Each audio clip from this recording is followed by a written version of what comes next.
இன்னைக்கான எபிசோட பொறுத்த வரைக்கும் இந்த விக்ரம் சுபிக்ஷா இவங்க ரெண்டு பேருக்கான அண்ணன் தங்கச்சி ஆட்டம் கிளியரா அப்படியே வெளிப்பட்டுருச்சு அப்படின்ற மாதிரி தான் சொல்லணும். டேய் விக்ரம், எவ்வளோ மூலடா உனக்கு, சிம்பிளா ஒரு ஐடியாவை போட்டு அந்த ஐடியாவை சூப்பரா எக்ஸிக்யூட் பண்ணி மொத்த பேரை முட்டாளாக்கிட்டியடா அப்படின்ற மாதிரி தான் சொல்ல தோணுது. வீட்டுக்குள்ள இருக்க கிட்டத்தட்ட பாதிக்கு மேல கண்டஸ்டன்ட் முட்டாளா தான் இருக்காங்க அப்படின்றது கிளியரா புரிஞ்சு போச்சுங்க. அவன் போட்டது சிம்பிள் ஐடியா, அந்த ஐடியா யாருக்குமே புரியலையா அப்படின்ற மாதிரி தான் தெரியுது. டாஸ்க்லாம் முடிஞ்சதுக்கு அப்புறம் யோசிக்கிறானுங்க, ஓ இப்படி பண்ணிட்டான் அப்படி பண்ணிட்டான் அப்படின்ற மாதிரி. ஸோ அந்த மேட்டர் என்ன அப்படின்றத பார்க்க போறோம். அதுக்கப்புறம் இந்த கில்லர் காயின்றது சூப்பரான டாஸ்க். இந்த சூப்பரான டாஸ்கை இவ்வளவு மட்டமான டாஸ்கா மாத்திட்டானுங்க அப்படின்ற மாதிரி சொல்ல தோணுது. சீரியஸ்லி இன்ட்ரெஸ்டிங்கா இருந்திருக்கும் இந்த டாஸ்க். சுத்தமா இன்ட்ரெஸ்டிங்கா இல்லாம ஏதோ ஒன்று போகுது அப்படின்ற மாதிரி மாத்திட்டானுங்க. எப்பா டேய், எந்த டாஸ்க்கும் உருப்பட விட மாட்டீங்களா அப்படின்ற மாதிரி தான் ஒரு பக்கம் இருக்கு. இன்னொன்று இந்த பார்வதி கமருதீன் இந்த ரெண்டு ஜோடியும் பிரிஞ்சிருந்தாங்க. இன்னைக்கு தான் ஜோடியா மாறினாங்க. அதாவது எவ்வளோ மானங்கிட்ட கேள்வி கேட்டாலும் ரெண்டு பேரும் மாறி மாறி கழுவி ஊற்றிக்கிட்டாலும் சும்மா நாங்கள் ஒரு நைட்டு போது எங்களுக்கு சமாதானம் ஆகிறதுக்கு அப்படின்ற மாதிரி காமிச்சிட்டாங்க. ஸோ இது எல்லா மேட்டரையும் டீட்டெயில்டாக பார்க்கலாம். சேனலை ஃபர்ஸ்ட் டைம் பார்த்தீங்கன்னா சப்ஸ்கிரைப் பண்ணிட்டு வீடியோ லைக் பண்ணி வச்சுக்கோங்க. பார்த்தலாமா? முதல்ல விஷயம் என்னன்னு பார்த்தீங்கன்னா, எல்லாருக்கும் ஹாப்பி நியூ இயர். இன்னைக்கு காலையிலே 2-3 வீடியோவில் சொல்லிட்டேன், திருப்பி சொல்லிக்கிறேன். இந்த நியூ இயர்லேருந்து 2026 வந்து பார்த்தீங்கன்னா நிறைய பேருக்கு வந்து பயங்கரமான ஒரு சூப்பரான மொமெண்ட்ஸ் வந்து கொடுக்கணும். அதே மாதிரி தான் எனக்கும் கொடுக்கணும்னு நினைக்கிறேன். பார்க்கலாம். ஓகே, இன்னைக்கான எபிசோட பொறுத்த வரைக்கும் இந்த சாண்ட்ரா அப்புறம் கமருதீன் பார்வதி இவங்க 3 பேருக்குள்ள ஒரு கிளாஷ் இருக்குல்ல, அது கிட்டத்தட்ட ஒரு 20-25 மினிட்ஸ் பார்த்தீங்கன்னா அதுதான் போகுதுன்னு வச்சுக்கோங்களேன். எங்கேருந்து ஆரம்பிக்குதுன்னா, இந்த பார்வதி கமருதீன் இவங்க ரெண்டு பேரும் பார்த்தீங்கன்னா நைட்டில் வந்து பார்வதி காலில் வந்து கமருதீன் ஊன்ட்டான், காலையே ஊன்ட்டான், காலை பிடிச்சி மன்னிப்பு கேட்டான். அவன் எதனால் இந்த சாரி கேட்டான் அப்படின்ற மாதிரி பார்த்தீங்கன்னா, இந்த மாதிரி வந்து பார்வதி மேலே இருக்க லவ்ஸு, அந்த லவ்ஸில் வந்து பார்த்தீங்கன்னா மனம் உருகி, அதாவது எல்லாத்தையும் மறந்து இந்த மாதிரி வந்து சாரி கேட்குறானா அப்படின்னு பார்த்தீங்கன்னா அப்போல்லாம் ஒன்றும் இல்லை. அவனை பொறுத்த வரைக்கும் இந்த வீக்கெண்ட் வந்து நம்மளை போட்டு உரிச்சிருவாங்க. இன்னொன்று பார்வதிக்கு சப்போர்ட்டா ஒரு பக்கம் சாண்ட்ரா, இன்னொரு பக்கம் விக்கல்ஸ். ஸோ இவனுங்கெல்லாம் எடுத்து பாயிண்டை கொடுக்க பார்வதியை சேர்த்து அடிச்சதுன்னா வீக்கெண்டில் நம்மளை நொறுக்கிடுவாங்க அப்படின்றது நம்ம கமுக்கு வந்து தெரிஞ்சு போச்சு. அதனால இப்பயே போய் காலில் ஊந்துருவோம். அதாவது இப்போ விஜய் சேதுபதியில் செருப்படி வாங்குறதுக்கு பதிலாக பார்வதிக்கிட்டே மானங்கிட்ட கேள்வி வாங்கிடலாம் அப்படின்ற மாதிரி என்ன பண்ணிட்டான், முடிவு பண்ணி காலில் போய் ஊன்ட்டான். ஸோ ஊந்து கட்டி பிடிச்சி அந்த இடத்துல எனக்கு சுபிக்ஷா வந்து நைட்டில் எந்திரிச்சிட்டாங்க. ஓகேங்களா? அப்போ சுபிக்ஷா பார்க்குறாங்க, இதுங்க ரெண்டு கட்டி பிடிச்சிருக்கு.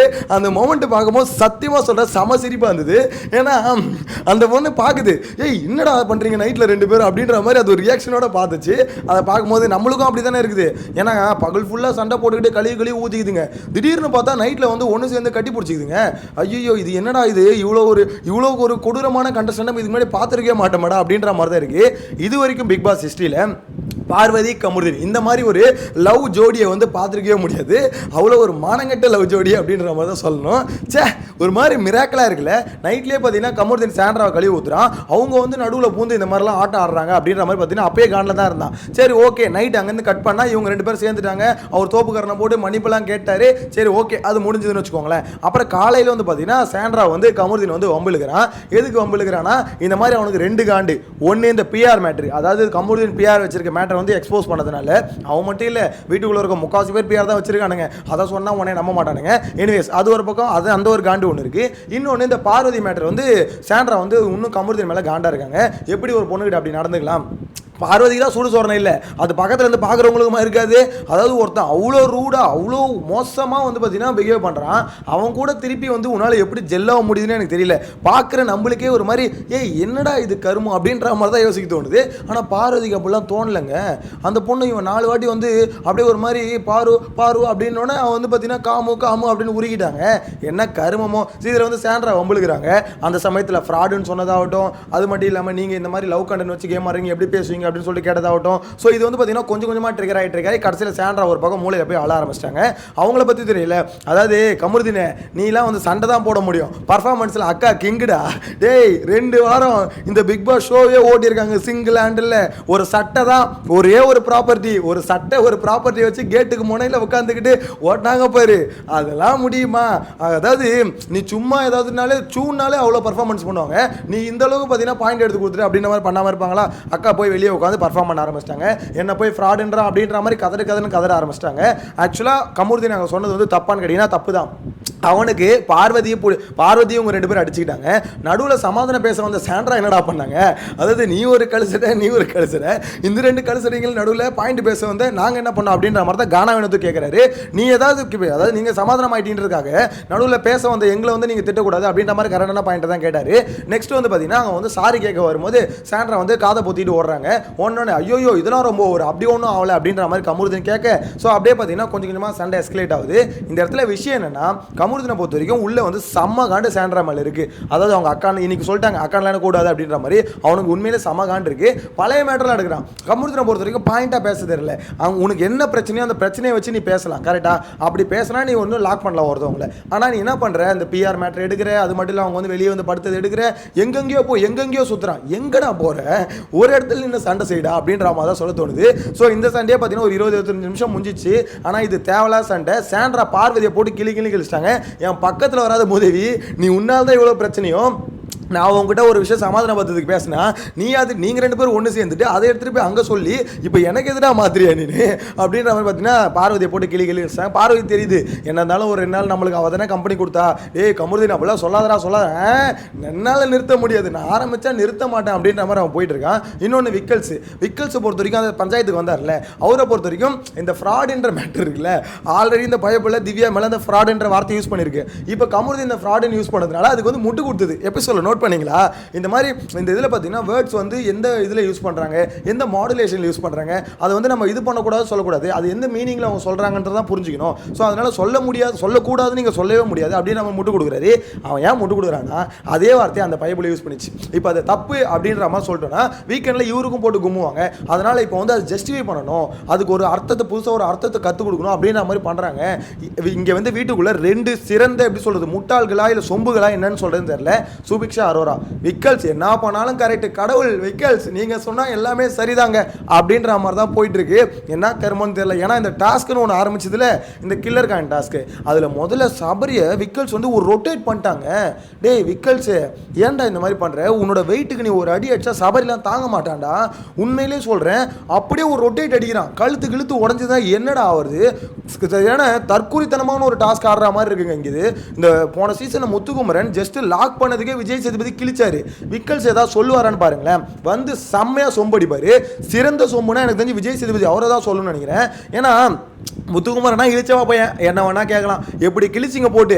இத்தனைக்கும் சுனிதா கிட்ட கேட்டுக்கிட்டே இருப்பான், சுனிதா ஓகேவா அது சுனிதாவே எந்திரிச்சு எனக்கு ஒன்றும் பிரச்சனை இல்லை அப்படின்னு சொன்னாலுமே பார்க்குற எங்களுக்கு பிரச்சனைங்க அப்படின்னு நொரநாட்டியம் பேசினார்ல. இப்போ கேட்க சொல்லுங்களேன், விக்கல்ஸ் கேட்க மாட்டாரு.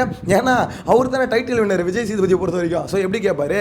இந்த இடத்துல வந்து பார்த்தீங்கன்னா இந்த மேட்டர்லாம் பேசுகிறாங்க. ஸோ இங்கே வந்து சபரி வந்து ஃபர்ஸ்ட் அவுட் பண்ணிட்டாங்க, நெக்ஸ்ட் கமருதீனை லாக் பண்ணிட்டாங்க, தேர்ட் பார்வதி வந்து காலி பண்ணிட்டாங்க, ஃபோர்த் திவ்யாவை லாக் பண்ணிட்டாங்கன்னு வச்சுக்கோங்களேன். இங்கே பிரச்சனை என்னன்னா விக்கல்ஸ் செம்மையாக ஒரு ஸ்ட்ராட்டஜி போட்டான். என்ன தெரியுமா அவனோட திட்டம் என்னன்னா, முதல்ல நம்மளால ஓட முடியாது, அதை அவனே சொல்றான், என்னால ஓட முடியாது, நான் இந்த ஐடியா சரி அது அவனோட ஐடியா.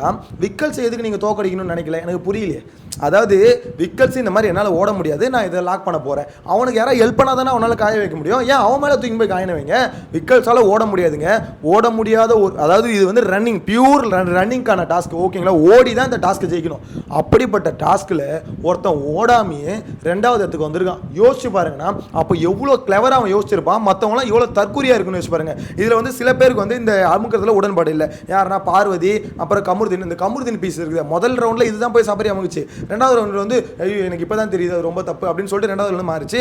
ஸோ பார்வதி, கமருதீன், அதுக்கப்புறம் திவ்யா இவங்கெல்லாம் உடன்பாடு இல்லை, இந்த மாதிரி அமைக்கி என்னடா பண்ணுறீங்க அப்படின்ற மாதிரி தான் இருக்குது. ஸோ இவங்கெல்லாம் பார்த்தீங்கன்னா அதில் பெருசாக இன்ட்ரெஸ்ட் இல்லாமல் தான் இருந்தாங்க. விஷயம் என்னன்னா இந்த இடத்துல விக்கல்ஸ் போட்ட ஸ்ட்ராட்டஜிக்கு நிறைய பலியாடுகள் இருந்தது அப்படின்ற மாதிரி தான் சொல்லணும். இந்த சுபிக்ஷா எவ்வளோ பெரிய கேடி அப்படின்றது கிளியராக தெரிஞ்சு போச்சு. ஏமா சுபிக்ஷா நீ கூட நான் கூட நினச்சேன் இந்த பொண்ணு வந்து டிக்கெட் ஃபினால் அடித்தா நல்லா இருக்கணும், ஏமா நீ இப்போ சொம்பு அடிக்கிறதே போதும், நீ விட்டேன்னு வச்சுக்கோ 105 நாளுக்கு உங்கள் அண்ணனுக்கு வந்து சொம்பு அடிப்பேன் அப்படின்ற மாதிரி சொல்ல தோணுது. ஏன்னா என்ன மாதிரிங்க ஐயோயோ அந்த பொண்ணை பொறுத்த வரைக்கும் நிறைய இடத்துல விக்கல்ஸ் வந்து பார்த்தீங்கன்னா டக்குன்னு அந்த காயினை விட்டுட்டு ஓடிட்டு இருக்கலாம். எல்லாம் ஒரு மூளைக்கு ஓட்டாங்கன்னா கண்டிப்பாக ஓடி பிடிக்க முடியாதுங்க. விக்கல்ஸோட ரன்னிங்கில் நிறைய பேர் ஃபாஸ்ட் ஓகேங்களா, 3/4 பேர் ஃபாஸ்ட்டாக வச்சுக்கோங்க ஓடுவாங்க. ஸோ அப்படின்னும் போது டக்குன்னு எடுத்து மாற்றி ஓட்டி திவ்யாவை பிடிக்கும் போது கேட்டிருக்காரு கானா வினோத்தி எடுத்து ஓட்டிலான்னு சுபிக்ஷா ஒத்துக்கல, அரோரா பிடிக்கும் போது கேட்டிருக்காங்க அப்பயும் ஒத்துக்கல. ஸோ இங்கே வந்து சுபிக்ஷா வந்து பார்த்தீங்கன்னா மற்றவங்களை இது பண்ண விக்கல்ஸ் இது டார்கெட் பண்ணால் மற்றவங்களுக்கு டைவர்ட் பண்ணி விட்டுக்கிட்டே இருந்தது அந்த பொண்ணு. விக்கல்ஸும் சொகுசா அவன் பாட்ட ஜம்முனுக்குறான் போய் ஒருத்தவங்களை பிடிக்கிறது அவங்களை எடுத்துன்னு வந்து ஓட்டுறது. இந்த சாண்ட்ராவை பிடிக்கும் போது தான் கானா வினோத்து ட்ரை பண்ணாரு, அது வரல. அப்போ விக்கல்ஸோட ரியாக்ஷன் பார்க்கணுமே, என்னையா பண்ற நீ சோக்கா எல்லாத்தையும் பண்ணுவேன், உனக்கு ஒருத்தவங்க ஆப்படிக்க உனக்கு வலிக்குதா, எனக்கு தெரிஞ்சு அது வந்திருக்கணும், வந்திருந்து திருப்பி தூக்கி வெட்டிச்சாங்க அப்படியே கேம் ஒரு மாதிரி பயங்கர பிளாஸ்டாக இருந்திருக்கும். அப்படி அது ரொம்ப ரொம்ப அன்ஃபேருங்க. ஒருத்தன் இந்த ஓடக்கூடிய ஒரு டாஸ்கில் ஓடாமே ஒருத்தன் வந்து ஜெயிக்கிறான், மூளையை யூஸ் பண்ணிட்டான்னு வச்சுக்கோங்களேன். நான் என்ன கேட்குறேன்னா, இந்த டாஸ்க் இன்ட்ரெஸ்டிங்கான டாஸ்க்கு.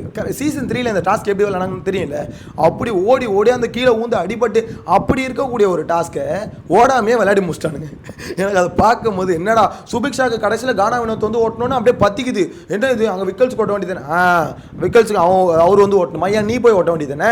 சரி கானா வினோத் அந்த பொண்ணு கேட்டதில்ல போய் விக்கல்ஸ் ஓட்டுங்கன்னு. கானா வினோத் அந்த பொண்ணு மேலே ஓட்டினதுக்கப்புறம் பிச்சுதுல எவ்வளோ நேரம் நீ வந்து பார்த்தனா கானா வினோத்தை துரத்தி சுற்றிக்கிட்டே இருந்த, எதுக்கு நீ போல அப்படின்னு ஒரு கேள்வி இருக்குல்ல. ஏன்னா சுபிக்ஷாவை பொறுத்த வரைக்கும் அங்கே இருக்கிறது விக்கல்ஸ், அங்கே இருக்கிறது அண்ணனை போய் துரத்த முடியுமா? துரத்தினா ஈஸியாக சுபிக்ஷாவில் விக்ரமா பிடிக்க முடியுங்க, முடியாதுன்னு மட்டும் சொல்லுங்க. ஈஸியாக பிடிக்க முடியும், ஆனால் அண்ணனை பிடிக்காது, சுற்றிக்கிட்டே இருக்கு. கானா வினோத் ஸ்பீடாக ஓடுவார், ஓகேங்களா? ஸோ உன்னால் பிடிக்க முடியாது உனக்கே தெரியும். ஏன் விக்கல்ஸ் எதுக்கு ட்ரை கூட பண்ணல நீனு? எது கானா வினோத் பின்னாடி சுற்றுற? அதாவது கானா வினோத்துக்கு விக்கல்ஸ் ஓட்டணுமா, ஆனால் இந்தம்மா வந்து விக்கல்ஸுக்கு போக மாட்டாங்களா? எப்பா அண்ணன் தங்கச்சி 2 பேரும் சேர்ந்து உருட்டுறீங்களா ஒரு உருட்டு அப்படின்ற மாதிரி தான் இருந்தது. சீரியஸ்லி சொல்கிறேன், பச்சையாக தெரிஞ்சு போச்சு இவங்க 2 பேரும் ஆடுற ஒரு மாதிரி பார்த்தீங்கன்னா அண்ணன் தங்கச்சி கேம்ன்றது பச்சையாக தெரிஞ்சு போச்சு. இது வந்து எப்படி இந்த டாஸ்க்கை வந்து மொத்தமாக காலி பண்ணிட்டாங்க. கில்லர் காயின்ற ஒரு சூப்பரான டாஸ்க்கை ஒரு மட்டமான டாஸ்க்காக, ஒரு மானங்கட்ட டாஸ்க்காக கடைசியில் வந்து விக்கல் விக்ரமோட அந்த ஐடியா வந்து மாற்றிருச்சு அப்படின்ற மாதிரி தான் சொல்லணும். தன்னுடைய லாபத்துக்காக ஒரு ஐடியாவை போட்டாருங்க. அதாவது அவரை பொறுத்த வரைக்கும் என்னால் ஓட முடியாது, அவரே சொல்லிடுது என்னால் ஓட முடியாது, என்னால் இன்னொருத்தவங்க லாக் பண்ண தான் முடியும். எனக்கு மற்ற முட்டா பேசுங்க இந்த அரோரா மற்றத்தில் பாயிண்ட் கீண்டு பேசுதுல, விக்கல் சொன்னால் மட்டும் அப்படியே நம்புதுங்க அந்த பொண்ணு. எனக்கு புரியலையே. அந்த அரோரா, சுபிக்ஷா, கானா வினோத் இவங்கெல்லாம் பார்த்தீங்கன்னா பிளைண்டாக வந்து அவன் சொல்கிற மாதிரி ஓகே இதை பண்ணலாம் அதை அவன் செம்மையாக காயினை ஊற்றினே வந்தான். ஓகே ஃபஸ்ட்டு வந்து பார்த்தீங்கன்னா சபரி, நெக்ஸ்ட் வந்து இது கமருதீன். ஏன் விக்கல்ஸுக்கு பாயிண்ட் அதிகமாக தானே இருந்தது. இப்போ விக்கல்ஸ் அதாவது இவங்க டார்கெட் பண்ணது பாயிண்ட் அதிகமான பேசிஸில் டார்கெட் பண்ணுறாங்கன்னு சொல்லிட்டு வந்தாங்களே. ஸோ அப்போ விக்கல்ஸ் நீங்கள் எப்பயோ தூக்கியிருக்கணும்ல, எதுக்கு தூக்கல? அதை மட்டும் தூக்கலையே. அது வந்து பார்த்தீங்கன்னா அவன் ஸ்ட்ராட்டஜி கரெக்டாக மூவ் பண்ணி ஒவ்வொருத்தரை நவுத்திட்டு கடைசியில் பார்த்தீங்கன்னா கானா வினோத் 9 பாயிண்ட்டு, இவன் 8 பாயிண்ட்டு. செம்ம சோக்கில். எனக்கு உண்மையிலே சொல்கிறேன், அவன் மூளை உண்மையிலே சொல்கிறேன் சூப்பர் மூளைங்க, செம்மையாக யோசிச்சான். ஆனால் என்ன கேடி மூளையாக இருக்குது அப்படின்ற மாதிரி சொல்லணும். இதுக்கு நடுவில் நான் சொல்லலை இவனோட வன்மத்தை வந்து கட் பண்ணி போடுறானுங்க, 1 hour ஷோவில் காமிக்கவே மாட்றானுங்க அப்படின்னு சொன்னேன்னா, இன்றைக்கி திவ்யாவை பற்றி சாண்ட்ராவும் விக்கல்ஸும் பேசின மேட்ரு ப்ரோமோவில் கூட வந்தது. கரெக்டாக லைவில் பார்த்தவங்களுக்கு தெரிஞ்சிருக்கும். அதாவது அவன் வந்து எவ்வளோ நாயஸ்த மாதிரி ஒரு விஷயத்தை பேசியிருப்பாப்புல விக்கல்ஸ் அப்படின்னு, அதை அப்படியே கட் பண்ணிட்டானுங்க. இது வந்து இன்னைக்கு எபிசோடில் மட்டும் இல்லை, நேற்றுக்கு எபிசோட்லேயும் நடந்தது, முந்தானத்து எபிசோட்லேயும் நடந்தது. அப்போ என்ன பண்ணுறீங்க? என்ன தான் விஜய் டிவி வந்து ப்ரொஜெக்ட் பண்ண நினைக்கிறீங்க? விக்கல்ஸோட இன்னொரு ஃபேஸை வந்து காமிக்க அவர் என்ன திரும்ப சொன்னார் லைவில், அந்த மேட்டரை இப்போ நான் சொல்கிறேன். என்னன்னா மக்களே, இந்த மாதிரி திவ்யா பண்ணுறதுலாம் அயோக்கியத்தனம், ஓகேங்களா? என்னால் அக்செப்டே பண்ண முடியாது. இப்போ நான் பண்ணுறது தப்புன்னு உங்களுக்கு தோணுச்சுன்னா எனக்கு ஓட்டு போடாதீங்க. அதாவது நான் பண்ணுறது சரின்னு எனக்கு தோணுது, நான் தப்புன்னா ஓட்டு போடாதீங்க, நான் வெளியே போயிடுறேன். ஆனால் வெளியே போனாலும் நான் ஒத்துக்க மாட்டேன், அது உங்களோட கருத்தை தான் ஏற்றுப்பேனே தவிர நான் இப்பயும் சொல்கிறேன் திவ்யா ஆடுறது ஒரு அயோக்கியத்தனமான ஆட்டம் தான், ஒரு ஃப்ராடு வேலை தான் அப்படின்ற மாதிரி ஒருத்தன் வந்து அதாவது அவன் வந்து பார்த்தீங்கன்னா மக்களே என்னை வெளியே அனுப்புனாலும் நான் ஒத்துக்க மாட்டேன். அப்போ இது பேர் தான் விக்ரம் ஈகோ. நீ மற்றவங்களுக்கு ஈகோன்ற, திவ்யாவுக்கு ஈகோ இருக்குது இல்லைன்னு நான் சொல்ல, அவங்க ஒன்றும் புனிதரெல்லாம் கிடையாது, ஈகோ இருக்குது எல்லாமே இருக்குது. ஆனால் நீ ஏன் நல்ல மாதிரி வேஷம் போடுற? அதாவது மக்கள் ஓட்டு போடாமல் வெளியே அமிச்சாலும் அது மக்கள் வந்து என்ன புரிஞ்சிக்கல அப்படின்ற மாதிரி சொல்லுவாங்களாம். எனக்கு புரியல. இதே தான் ஆதிரியை சொல்லிட்டு போச்சு, மக்கள் என்ன புரிஞ்சிக்கலன்னு. இந்த பயபோல வீட்டுக்குள்ளே இருந்துக்கிட்டே மக்கள் என்ன புரிஞ்சிக்கலன்றா. நீ பண்ணுறது எல்லாமே சரியில்லை விக்ரம். நீ ஒன்றும் பார்த்தீங்கன்னா எப்படி, அதாவது இவன் என்ன ஒரு பக்கம் இவன் தான் பிக் பாஸ் நினச்சிட்டு இருக்கான், இவன் தான் ஒரு பக்கம் ஹோஸ்ட் நினச்சிட்டு இருக்கான். இங்கே என்னன்னா இவன் மட்டும்தான் மூளை இருக்குது, இவன் மட்டும்தான் கரெக்டான டிசிஷன் எடுப்போம், இவன் பேசுறது மட்டும்தான் சரி நினச்சிட்டு இருக்கான். இவன் ஃப்ராடுன்னு பேசினா சரி, இவன் கோலன்னு பேசினா சரி, இவன் அயோக்கியத்தனம்னு பேசினா சரி, இது எல்லாத்துக்கும் அவனே ஒரு ஜஸ்டிஃபிகேஷன் கொடுத்துக்கிறான். வீக்கெண்ட் ஆனால் ஒருத்தருக்கு வருவார், டப் டப் டப்னு சொல்லிட்டு சோம்படிக்கிறதுக்கு வருவார், நல்லா அடிப்பார் இந்த வாரமும் அப்படின்ற மாதிரி தான் தோணுது. இந்த 1 hour எபிசோடில் செம்மையாக பார்ஷாலிட்டி பார்க்குறானுங்க. இதுலேருந்தே கிளியராக தெரியுது அவனுங்க எப்படி விக்ரமை ப்ரொஜெக்ட் பண்ண நினைக்கிறானுங்க.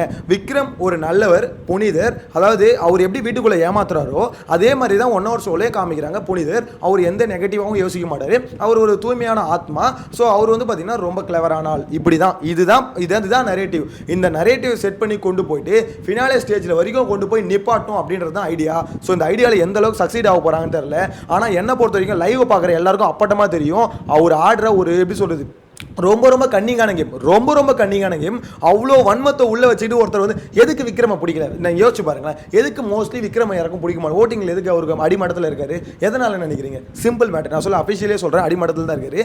எதனால்னா அவர் ஆடுறது வன்மத்துலேயும் ஒரு கன்னிங்கான ஒரு கேமே ஆடிட்டு இருக்காரு. ஸோ அவர் வந்து ஒரு ஃபேவரட்டிசம் உள்ளே பார்க்குறாரு. சுபிக்ஷா, அரோரா இவங்க கிட்டலாம் பார்த்தீங்கன்னா ஒரு மாதிரி கனி என்ன கேம் ஆனாங்களோ அதே தான் இவனும் பண்ணிட்டு இருக்கான். அவனுக்குன்னு ஒரு டீமை செட் பண்ணிக்கிறான். அவனுக்கு ஒன்றுனா மொத்த பேரும் பார்த்தீங்கன்னா கொந்தளிக்கிறாங்க. அவன் ஒரு தப்பு பண்ணால் யாருமே கேட்க மாட்டாங்க. இதுதான் இங்கே நடந்துகிட்டு இருக்கு. ஸோ இது எவனாவது வாய்ஸ் அவுட் பண்ணி கேளுங்கனா அந்த பக்கத்தில் வந்து சப்போர்ட் இல்லை. இதுதான் இங்கே நடந்துகிட்டு இருக்கு. என்ன நடக்குதுன்னு வெயிட் பண்ணி பார்க்கலாம். உங்களோட கருத்தை கமெண்ட்ல மென்ஷன் பண்ணுங்க. நெக்ஸ்ட் வீடியோவில் மீட் பண்ணலாம். இந்த வருஷம் எல்லாருக்கும் நல்லா போட்டோம், எனக்கும் நல்லா போனோம். பார்க்கலாம். Bye by.